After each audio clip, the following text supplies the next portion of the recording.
Hello, it is theDIme with Skye D. Thank you very much for joining me on my 5th episode. Another great guest tonight, Ryan Offield, and a lot of fun packed into this 10 minutes. Thanks for coming. There is no intro to cut down on time, but the guy who played guitar on my intro is actually my interview this episode. Okay, so here we are, 5th show. They're piling up quickly. Thanks to all the folks who are watching and giving me feedback.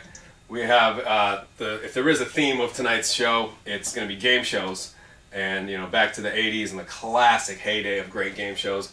And I'm going to have a little fun with those and some animated shorts. So, thanks again for checking it out. Let's dive right into one truth and one lie. The first one is a woman named Barbara Quincy was a model and spokeswoman for the Coleman Company in the year 1932 when they released their first, what they called at that time, mobile charcoal cooker. Okay, but the mobile charcoal cooker wasn't a very sexy name, and they wanted this thing to, you know, sell and become very popular in American backyards, which it has become. At that point, there was no television advertising; it was all radio. Well, they had got this amazing woman, you know, who sounded beautiful and all this stuff, and her name was Barbara Quincy, like I said. So they, in the think tank and Coleman Company, kicked around what kind of name they could come up for what today is called a barbecue, and it gets the name barbecue from a shortening of Barbara Quincy, Barbie Q. Okay, that's the first one. The second one is the story behind the briquettes that we cook in the barbecue. This one actually goes back to even earlier than that. I think 1914 was when this idea was initially hatched, and it is Kingsford Company. The Ford is actually the same Ford behind Henry Ford, is who it is that Ford. And Kings is his buddy Roger Kings. And Henry Ford, when he was making his Model Ts way back in the day, they built the frame out of wood. And they would have a lot of leftover wood, and he wanted a way to make a little money on the back end on that leftover wood as opposed to just burning it or throwing it away. So they came up, Roger Kings invented this machine that would compress the wood into essentially charcoal briquettes, and they marketed the product as Kingsford briquettes. Okay, so there they are. All right, so our guest Ryan will come in later, and he'll get a chance at that, and you could have a chance at that, and we'll see who's right and who's wrong. Okay, so very sad to say, and unfortunate to have these words come out of my mouth. Arturo Gatti is dead. He was, no joke, not just saying this, he was my favorite boxer of the last 10 or 15 years. The guy just always put on a show. And, well, go ahead and view this animated poetic tribute to the late Arturo Gatti. Wow, the Arturo Gatti story is just crazy. The details are still a wee bit hazy, but the word is he was murdered, just like McNair. By some jilted young gal, man. Life isn't fair. He was my favorite boxer of recent years. I mean, Arturo Gatti was a man of zero fears. Always gave the fans a show in the ring. One of the few boxers who wasn't all about bling. So he's on the gladiator stage throughout his whole life, then he's strangled to death by his impulsive wife. He should have had many decades before his final sleep. I suppose we should beware of the company we keep. Rest in peace, Arturo Gatti. You were a true boxer, entertainer, and warrior. All right, so hope you enjoyed that. Tribute to the late Arturo Gatti. May he rest in peace. Okay, we're going to move on to happier things now, and involving game shows of the 1980s. Love watching game shows back then. Another interesting one was the $25,000 Pyramid. And when I watch those on reruns these days, what I notice is that the whole thing had an aura of being fixed a little bit. Like, they would get clues and questions so easily, so rapid fire, leading up until that final circle when $25,000 was on the line. And then it was so difficult for them to get them. Anyways, here's my little animated short about that. There's only a few choices left on the board, Bert. Which one would you like? I'll take Up in Smoke. All right, describe things that get burned. Things that get burned. Ready, go. Okay, you have this for breakfast. Toast. Ding. And these are on a car. Tires. Ding. And this? Your skin. Ding. Okay, a person. Investor. Ding. Yeah. Okay, I want a casserole. Ding. But then Chicago in the early 1900s. Ding.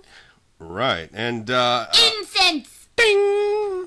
Yes, well done, folks. 7 out of 7. Since we're on the game show theme, let's go ahead and go on to another favorite of mine, classic / corny, and that is Hollywood Squares. Hollywood Squares, the one and only, hosted by the great Tom Bergeron. It's like the unemployment line of Hollywood. Actually, I heard that to get unemployment in Hollywood, you actually have to be on Hollywood Squares just to prove that you're trying, you know. But it's like the least creative and strategically involved game show ever. I mean, it's two grown-ups playing tic-tac-toe against each other, and they're rarely any good at it, actually. I've seen situations before where a guy chose Carmen Electra, like the bottom middle of the board, when his opponent was about to whoop him, just because it seemed like he wanted to talk to Carmen Electra, you know. And the show's two anchors, the folks that are there every time, I think, are Whoopi Goldberg and Richard Simmons. Interesting choices. You got like a manly woman and a womanly man. Awesome. But it was somehow magically entertaining. And truthfully, when I stumble onto Hollywood Squares, I rarely change the channel. Folks, I'd like to introduce tonight's guest, a musician, a writer, man of many talents, Ryan Offield.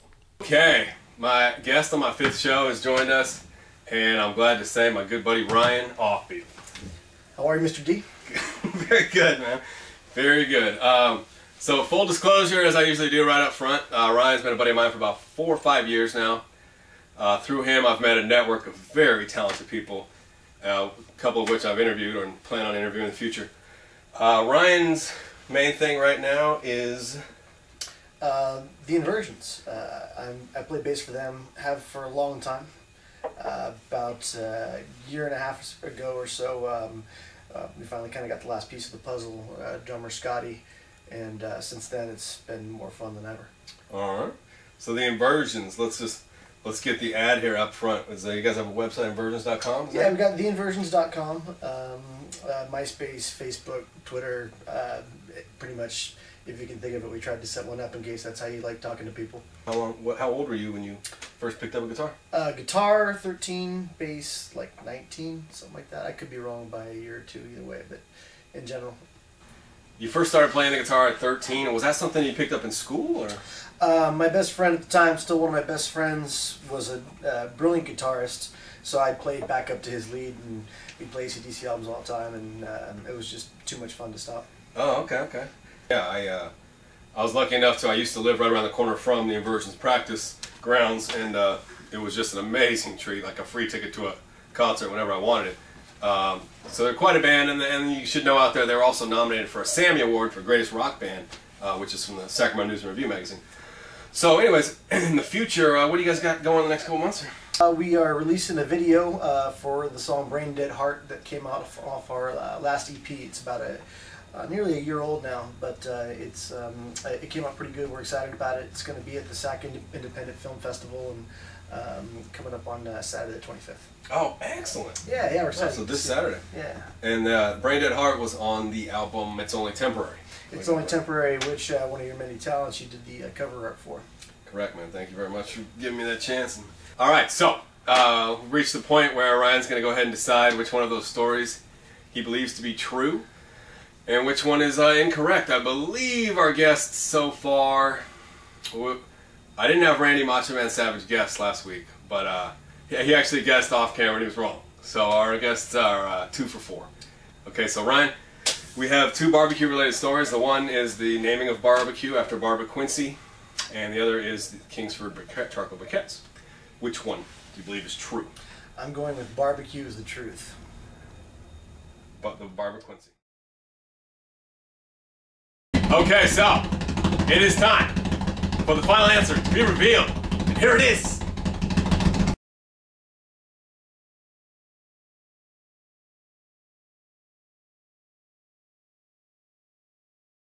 Okay, so again, the 10 minutes have flown by. Thank you very much to all the folks tuning into this.